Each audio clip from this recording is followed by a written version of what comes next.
Hey everybody, Gordie Tamayo here, doing a follow-up video to the previous one on the Elgato Stream Deck.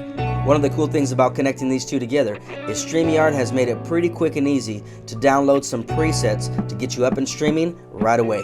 Check out the description below for the link that'll get you up and rolling and moving in no time. When you navigate to the website, it gives you some simple step-by-step instructions.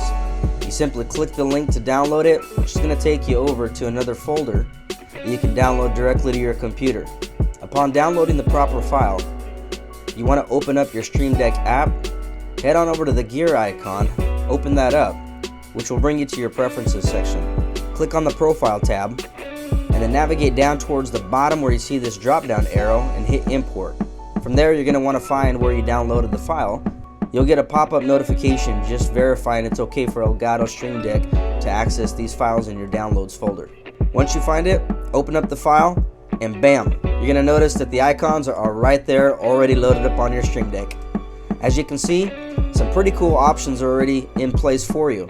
Everything from solo layout to group layout, spotlight layout, a go live broadcast button, a news layout option, screen layout option, picture-in-picture layout, cinema layout, a settings button, microphone hotkey, video hotkey, a chat hotkey, a multimedia hotkey, and of course, you have the ability to customize these as you see fit, whether you want to change the icons yourself or leave them at the defaulted state.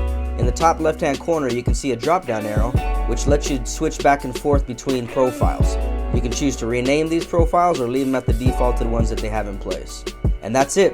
A quick and easy way to get you up and rolling if you haven't had an opportunity or still trying to figure out on how to program your hotkeys on your new Stream Deck. Again, you can find the link to the file in the description below. Happy streaming, and we'll catch you next time.